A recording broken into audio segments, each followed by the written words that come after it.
of our Lord and Savior Jesus Christ. आपला तारणारा येशू ख्रिस्त याच्या नावात आम्ही तुमचं सर्वांचं स्वागत करीत आहोत. We at Living in Prophetic Times Ministries आम्ही living in prophetic times ministries are once again here to preach the gospel of the living God. आणि जिवंत देवाची पुन्हा एकदा आम्ही सुवार्ता करण्यासाठी इथे तुमच्या समोर उपस्थित आहोत. We are so happy and we love to serve you. आम्ही खूप आनंदित आहोत आणि तुमच्यासाठी सेवा करायला आम्हाला आवडते. As my dear brother Abhishek and I were preparing for this message, आणि जसे मी स्वतः अभिषेक आणि माझे बंधू जे आहेत मयंक, ते जेव्हा आम्ही या भागासाठी आम्ही प्रार्थना करत होतो तेव्हा, and while my dear brother Abhishek was leading us in prayer, आणि the Lord inspired me to sing a song. आणि जेव्हा मी प्रार्थना करत होतो तेव्हा पवित्र आत्म्याने माझ्या बंधू जे आहेत मयंक यांना पवित्र आत्म्याने प्रेरित केले एक गाणं गाण्यासाठी. And that song is in English. I would just like to sing 2 lines of it. आणि ते जे गाणं आहे ते गीत आहे ते इंग्रजी भाषेमध्ये, आणि त्यातली फक्त 2 वाक्य जे आहेत, 2 पंक्त्या जे आहेत ते बोलतील. Take me past the outer courts into your holy place. Take the comb, touch my lips, here I am.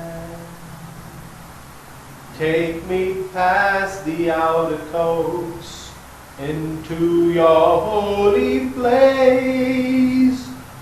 Take the comb, touch my lips, here I am.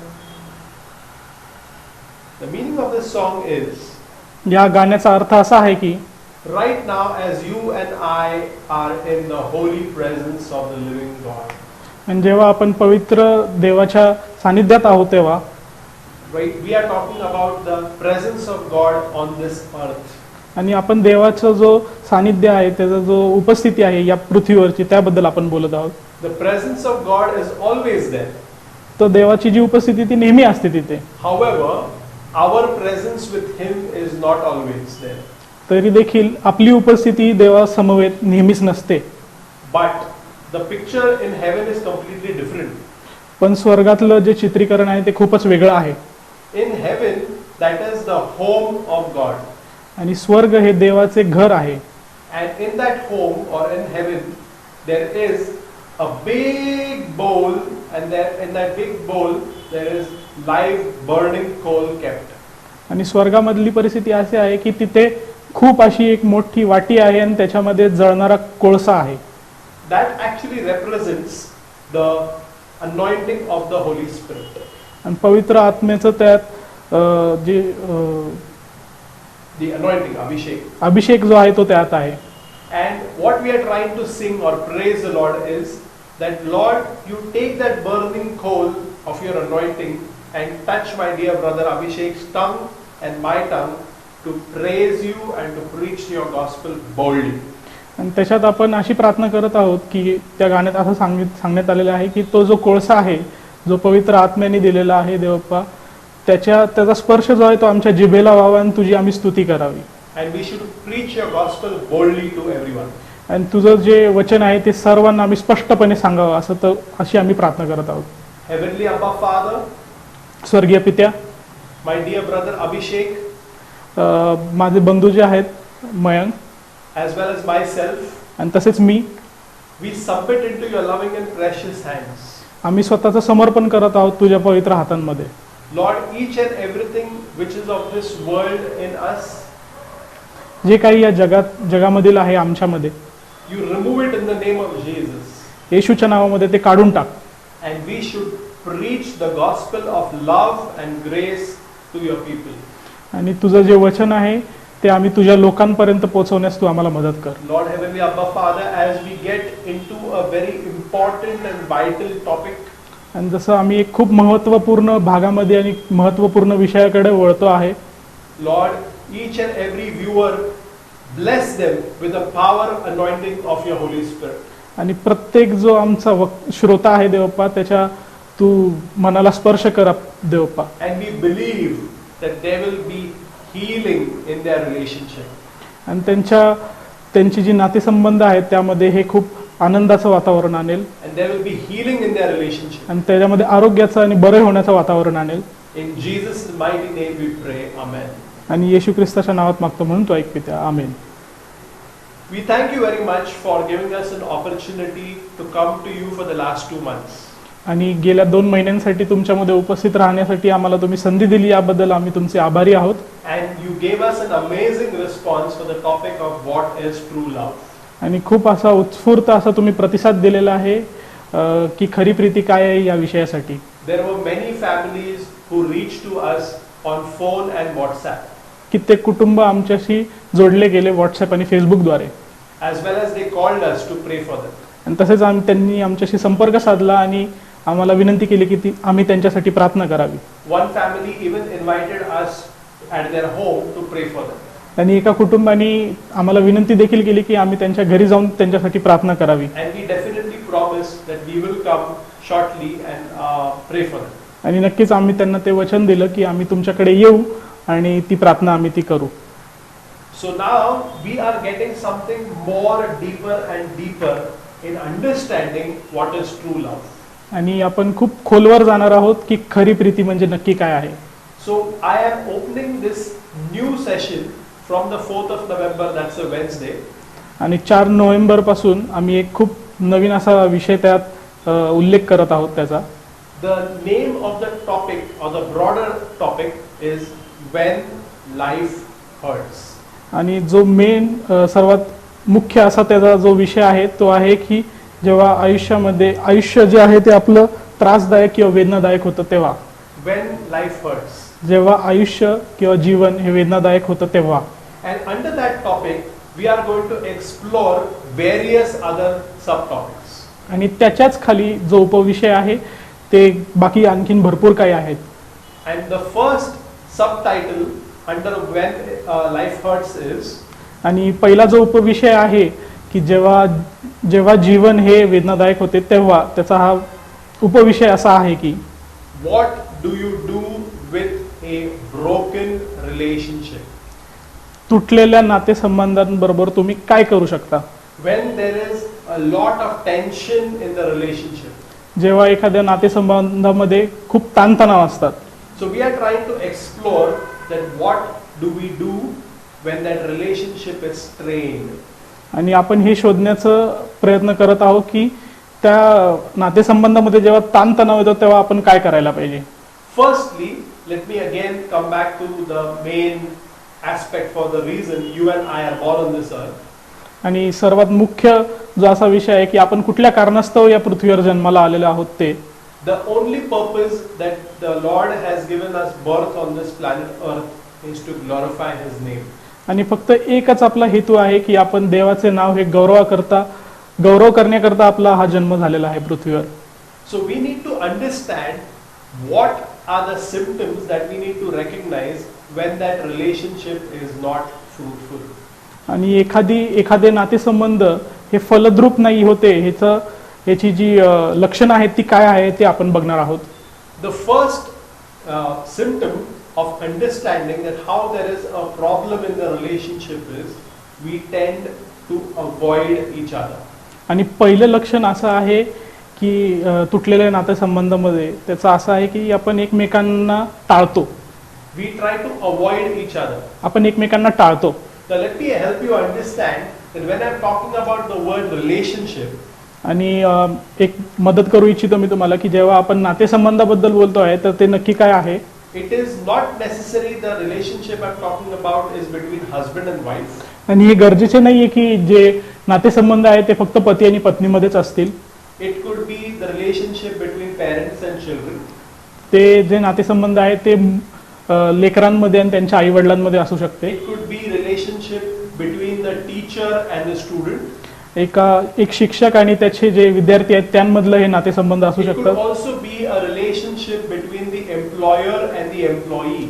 आणि जे मालक आहे आणि जो नोकर आहे त्यामधले देखील हे नातेसंबंध आहेत. So there is a very broader aspect to understand the word relationship.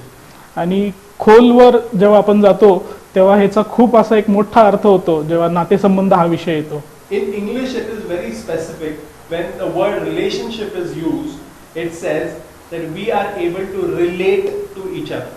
आणि एक खूप सोपा असा इंग्रजी भाषेतला त्याचा अर्थ असा होतो की एकमेकांशी जेव्हा आपण काहीतरी संबंध ठेवतो तो When when we are able to relate to each other, we know about each other's shortcomings as well as each other's appreciating points.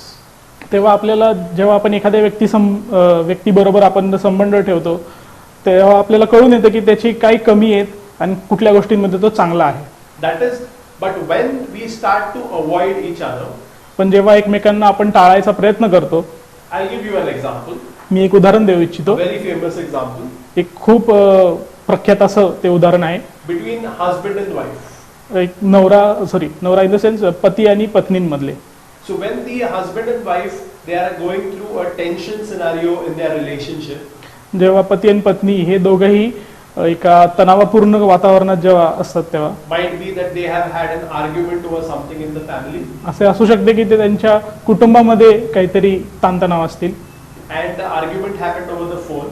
आणि जो वाद आहे तो फोनवर झालेला आहे. The husband is at work, जो पती आहे तो कामामध्ये आहे the wife is at house and she is cooking. आणि जी पत्नी आहे ती घरी आहे आणि ती काहीतरी जेवण बनवत आहे. And all of a sudden they have an argument over the phone. आणि एकाएकी त्या दोघांमध्ये वाद निर्माण होत आहेत. As time passes, जसा वेळ जातो 2 hours, 3 hours, 2 तास 3 तास both their anger is now over. दोघांमधील जो राग आहे तो समाप्त झालेला आहे. However, the healing in the relationship is still not taken place. तरी देखील ते जे वाद होता त्यातला जो बरे होण्याचा जो प्रकार होता तो झालेला नाहीये. Then husband gets a break at his workplace. आणि जेव्हा तो जो पती आहे त्याला जेव्हा कामामध्ये त्याला सुट्टी मिळते किंवा थोडासा वेळ मिळतो So he tends to call his wife again. तेव्हा तो पुन्हा एकदा स्वतःच्या पत्नीशी संपर्क साधण्याचा प्रयत्न करतो. And his wife does not answer the phone call. आणि त्याची पत्नी जी आहे ती त्याला उत्तर देत नाही. Again the husband tries to reach her over the phone पुन्हा एकदा पती प्रयत्न करतो and the wife does not answer the phone. पुन्हा एकदा पत्नी उत्तर देत नाही. So what we are trying to say out here is that somewhere or the other, each of them are trying to avoid each other. The same thing can happen for a wife as well. आणि यातून आपल्याला हे उदाहरण कळते की दोघं एकमेकांना टाळण्याचा प्रयत्न करत आहे. And now, because the husband has been continuously calling his wife, somewhere or the other, the wife feels irritated. आणि कारण जो पती आहे तो सारखा संपर्क साधण्याचा प्रयत्न करत आहे म्हणून तिची पत्नी आहे तिची चिडचिड होत आहे. She feels irritated. तिची चिडचिड होत आहे. She is the same wife who said I do to her husband when she was taking the wedding vows. आणि जेव्हा ती लग्न संबंधामध्ये जोडली जात होती तेव्हा तीच ही व्यक्ती आहे जी म्हणत होती की मी हे मान्य करते. But now she feels irritated with this husband. She does not even refer to him as a husband, but she just says I'm irritated with this man. ती फक्त एवढं म्हणत नाही की मी माझ्या पतीवर सध्या चिडचिड करत आहे तर ती हे म्हणते की या व्यक्तीवरच मी चिडचिड करत आहे. So the first understanding is there is a symptom of distancing between the relationship. Is first is avoidance, second is irritability. आणि ह्याची जी लक्षणं आहे त्याचं पहिलं लक्षण असं आहे की दोघांमध्ये दुरावा निर्माण होणे, एकमेकांना टाळणे. आणि दुसरं ह्याचं जो हे आहे लक्षण आहे ते असं आहे की चिडचिड होणे. The third one or the third symptom in between a strained relationship is silence. तिसरं जे आहे ते असं आहे की तिसरं लक्षण असं आहे की त्या दोघांमध्ये शांतता निर्माण होते. I'm very sure I'm talking to some families. मला नक्कीच खात्री आहे की काही कुटुंबांशी मी बोलत आहे. After there is a heated argument or if there is some kind of a abusive language being used, आणि कुठलीही चुकीचे शब्द असे जेव्हा कुटुंबांमध्ये वापरले जातात there is completely silence. तेव्हा पूर्णपणे शांततेचं वातावरण होऊन जातं. The husband doesn't want to talk to his wife. जो पती आहे त्याला स्वतःच्या पत्नीशी बोलायचे नाहीये. The wife does not want to talk to her husband. पत्नीला त्याच्या पतीशी बोलायचं नाहीये. The children do not want to talk to parents. जी लेकरं आहेत त्यांना आई वडिलांशी काही बोलायचं नाहीये. Parents do not want to talk to children. आई वडिलांना त्यांच्या मुलांशी काही बोलायचं नाहीये. There is complete silence. पूर्णपणे शांततेचं वातावरण आहे. The fourth symptom, which is a very common symptom, but we tend to again avoid it, is we try to have allies on our side, or we try to enlist allies on our side. आणि जेव्हा असं ताणतणावाचं वातावरण होतं तेव्हा ह्याचं चौथं जे असं लक्षण आहे तर ते असं आहे की कोण आपल्या बाजूने आहे हे आपण शोधण्याचा प्रयत्न करतो Within the family. कुटुंबामध्येच. For example, उदाहरणार्थ a very prominent example is tension between siblings. आणि ह्याचं खूप चांगलं उदाहरण असं आहे की भाऊ बहिणींमधले हे जे उदाहरण आहे ते असं आहे. Now that the siblings have grown up, they are all married. आणि जेव्हा जे भाऊ बहीण आहेत किंवा बंधू आहेत ते जेव्हा मोठे होतात आणि जेव्हा त्यांचं लग्न होतं And now they have a property issue which has come up. आणि एखादी जी प्रॉपर्टी आहे किंवा एखादी जी संपत्ती आहे त्याचा जेव्हा विषय येतो तेव्हा So two siblings are together and two are against them. तेव्हा असं होतं की दोन भाऊ आहेत, भाऊ बहिणी आहेत, तेव्हा त्यांच्यामध्ये काय होतं की दोन जण एका बाजूला येतात आणि दोन जण दुसऱ्या बाजूला We जातात. try to make allies with the other person. आपण एकमेकांबरोबर कोण कोणाच्या बाजूने आहे हे शोधण्याचा आपण प्रयत्न करतो. A fifth understanding of a symptom is we try to have something called as emotional terrorism. आणि पाचवं जे ह्याचं उदाहरण आहे की ते आपण कोणाला तरी इमोशनली जे आहे एकदम भावपूर्ण म्हणतो तो दहशतवाद आपण निर्माण करण्याचा प्रयत्न करतो. I'll use a very Indianism word. We try to do an emotional blackmail. एक खूप भारतीय असा शब्द मी इथं वापरत आहे की आपण इमोशनली ब्लॅकमेल करायचा प्रयत्न करतो. So I'm sure that you all are there with me that these are the symptoms which will give us an alarm that there is some problem in the relationship. आणि तुम्ही माझ्याबरोबर आहात असा मी विश्वास धरतो आणि हे मला कळण्यास सोपं जात आहे की तुम्हाला देखील हे कळाले की एका तुटलेल्या नातेसंबंधामध्ये नक्की काय त्याची लक्षणं आहेत ती तुम्हाला कळालेली आहेत. Now a very simple step to it is that if you know that the relationship is strained, instead of bringing things together, we try to make it worse. आणि असं कित्येक वेळा झालेलं आहे किंवा होतं देखील की जेव्हा नातेसंबंधांमध्ये ताणतणाव येतात तेव्हा आपण ते बरे करण्याऐवजी त्यांची अजूनच आपण लक्ष देत नाही किंवा त्यांची अजूनच आपण दुरावस्था करून ठेवतो. We tend to ignore the topic completely and there is ignorance on our part. आपण तो पूर्णपणे लक्ष न देण्याचा प्रयत्न करतो आणि आपल्या बाजूने ते लक्ष न दिल्याचं असं होऊन जातं. Again, a very important thing, instead of targeting the problem, we tend to target the person. आणि आपण कित्येक वेळा असं होतं की जी समस्या आहे त्याच्यावर आपण लक्ष केंद्रित करण्याऐवजी आपण त्या व्यक्तीवर लक्ष केंद्रित करतो. And instead of tackling the issue, we tend to do an attack on the character of the person. आणि एखाद्या गोष्टीला आपण हाताळण्याच्या ऐवजी त्या व्यक्तीला आपण हाताळायचा प्रयत्न करतो. And we tend to say abusive things about the character of a person. आणि एखाद्याचं जे चरित्र आहे त्यावर आपण हल्ले करतो. The fourth aspect or the third aspect to it, when we try to make matters worse, is to manipulate things. आणि काही गोष्टी अशा आहेत की आपण त्यांना हाताळण्याचा प्रयत्न करतो. Rather, I would say we tend to say only half the truth. तर मी असं त्यातून सांगायचा प्रयत्न करत आहे की आपण फक्त आपली बाजू मांडतो त्यातून. We don't look at the overall picture. पूर्णपणे दोन्ही बाजू मांडण्याचा आपण प्रयत्न करत नाही. A very important thing which I'm going to say, and I'm very sure that it is happening in every family, that we tend to involve the wrong people. आणि खूप असा चुकीचा नेहमी आपल्याकडून ही गोष्ट होती, चुकीची अशी गोष्ट होती आपल्याकडून की आपण चुकीच्या लोकांना याच्यात इन्व्हॉल्व करतो की त्यांना आपण सामावून घेतो आणि त्यांना या गोष्टी अशा सांगतो. Involving the wrong people, especially if your family is a Christian family, which means that your family is surrounded with the anointing of the Lord Holy Spirit, and if there is any kind of a dispute, then you need to involve only Christian people. आणि याचं एक खूप चांगलं असं उदाहरण मी तुम्हाला देतो की एक ख्रिस्ती लोकांसाठी मी चांगलं उदाहरण देतो की फक्त पवित्र आत्मा देव फक्त तुमच्या घराभोवती असतो तेव्हा तुम्ही बाकीच्या लोकांना या गोष्टी सांगू नये. And you should not involve non-Christian people in your issues. आणि जे विधर्मी लोक आहेत त्यांना या तुम्ही समस्या सांगू नये. Because our life represents the gospel of Jesus Christ to them. आणि आपलं जे आयुष्य आहे ते असं का करू नये आपण की त्यांना सांगू नये की आपलं जे आयुष्य आहे ते आपण देवाला आपण त्यातून दाखवत आहोत किंवा दर्शवित आहोत. Many a times we have a very wrong timing of saying things.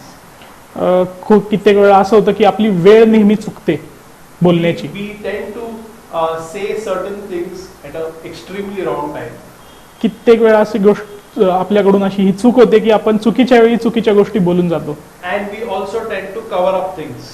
आणि त्याला आपण झाकून टाकायचा प्रयत्न करतो किंवा त्याकडे दुसऱ्या विषयाकडे आपण तो वळवतो. It's exact translation that my brother has done. We tend to bring other topics so that the main issue, or I will say the sin, is covered up. आपण दुसरं त्याचा मेन असा अर्थ असा होतो, मुख्य असा अर्थ असा होतो की आपण दुसऱ्या विषयाने याला टाळतो आणि त्यांनीच आपण ते जे पाप आहे त्याला आपण झाकण्याचा प्रयत्न करतो. And lastly, we tend to simply just discard it completely out of our life. नंतर शेवटचं जे त्याचं असं होतं की त्याचा शेवट असा होतो की आपण पूर्णपणे ती गोष्ट नष्ट करून टाकतो, ती काढून टाकतो. And then we start having hatred towards the person who has wronged against you. आणि जी कोणी व्यक्ती असेल जिने तुमच्याबरोबर काही बरं केलेलं नाहीये त्याच्या विरुद्ध तुमच्या मनामध्ये दुष्टता निर्माण होते. For the last 20 minutes, you have heard something about the symptoms of a strained relationship as well as how we tend to make the matters worse. आणि गेल्या मागील 20 मिनिटात आपण हे समजलेलं आहे की जे तुटलेले नातेसंबंध आहे त्यांना आपण आणखीन तणावपूर्ण कसे बनवतो आणि आणखीन त्याची दुरावस्था कशी करतो. Are you facing any challenges in the relationship? काही असे समस्या आहेत का तुमच्या नातेसंबंधामध्ये? Are you going through any broken relationships? असे कुठले तुटलेले नातेसंबंध आहेत का तुमच्या आयुष्यामध्ये? I will encourage you all to call on the below numbers or WhatsApp us, or you can even Facebook us, or you can reach us on the messenger.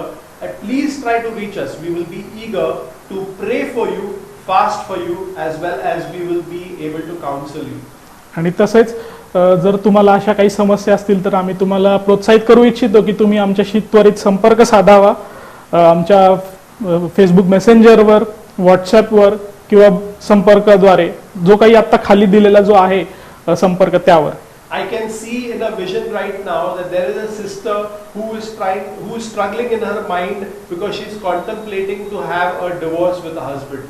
आणि अशी एक बहीण आहे की तिला तिच्या पतीमध्ये जे घटस्फोट आहे अशी समस्या तिच्या आयुष्यामध्ये ती निर्माण झाली आहे. And there is a war happening in her mind.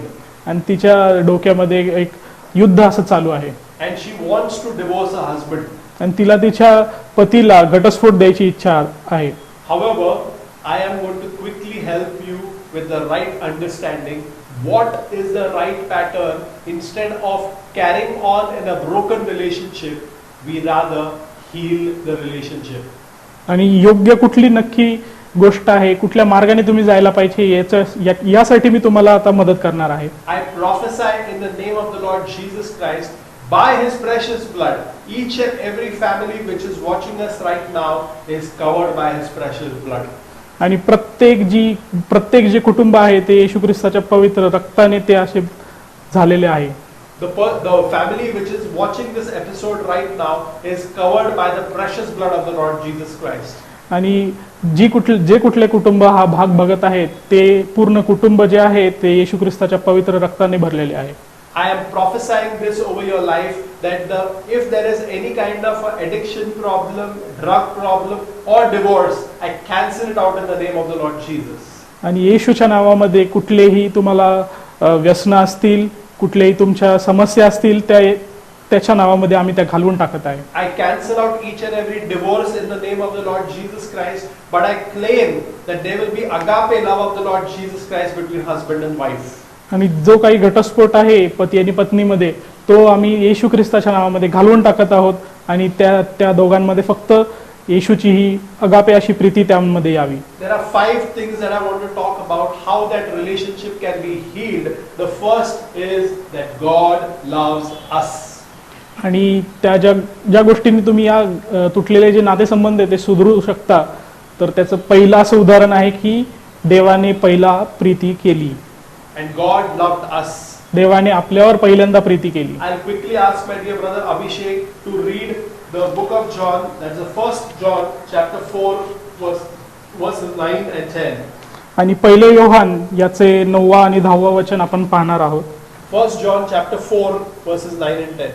पहिले योहानेचा 4 अध्याय 9 आणि 10 वचन आपण पाहणार आहोत.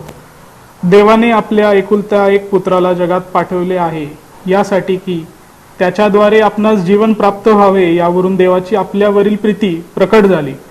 प्रीती म्हणावी तर हीच, आपण देवावर प्रीती केली असे नाही, तर त्याने तुम्हा आम्हा बरोबर प्रीती केली आणि तुमच्या आमच्या पापांचे प्रायश्चित व्हावे म्हणून स्वपुत्राला पाठविले. What does it also say is, the verse is very clear that the love of God was revealed in Jesus Christ. आणि ह्याचं खूप असं मुख्य असं कारण असं आहे की देवाची प्रीती, येशू ख्रिस्ताची प्रीती आपल्याला यातून दिसलेली आहे. It was revealed, प्रकट झाली. ती आपल्याला प्रकट झाली आहे. The second important thing is that Jesus, the creator of heaven and earth, आणि दुसरी महत्त्वपूर्ण गोष्ट अशी आहे की येशू जो स्वर्गाचा आणि पृथ्वीचा निर्माण करता आहे, the creator of the entire universe, जो पूर्ण हे जे ब्रह्मांड आहे त्याचा जो निर्माण करता आहे, that Jesus humbled himself to come down from heaven down to this earth so that he can help us understand what is the relationship.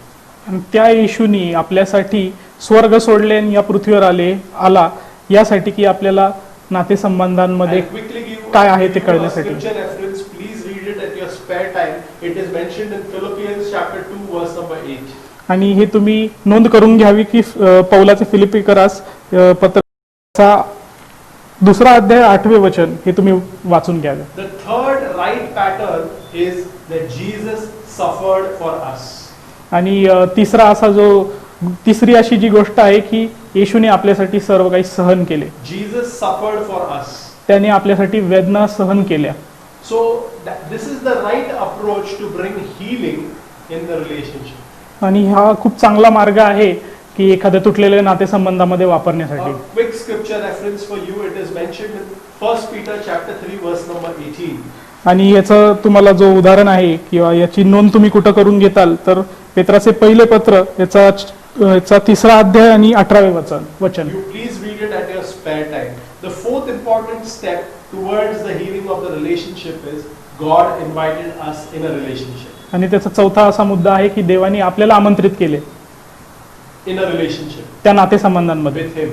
त्याच्याबरोबर. It is. I'm going to expand on these topics. It is mentioned in the book of Ephesians, chapter 2, verses 17 and 18. आणि इफिस्करास याचे 2 अध्याय आणि 17 आणि 18 वचन यामध्ये ते उल्लेख केलेला आहे. The last topic or the last point which I want to explain is to bring the healing in the relationship. God forgave us. आणि यामधील सर्वात शेवटची अशी गोष्ट आहे की देवाने आपल्याला क्षमा केली आहे. So we are going to expand on this topic. You can read about it in Ephesians chapter 1 verse number 7. आणि इफिस्करास याचे पहिला अध्याय आणि 7वे वचन यामध्ये त्याचा उल्लेख केला आहे. I would like to pray for you. तुमच्यासाठी मी प्रार्थना करत आहे. Heavenly gracious Father, bring healing in the relationship of each and every family, O Lord, Heavenly Abba Father, and let them call us and give us a testimony for the glory of your kingdom. In Jesus' mighty name we pray. Amen. Amen.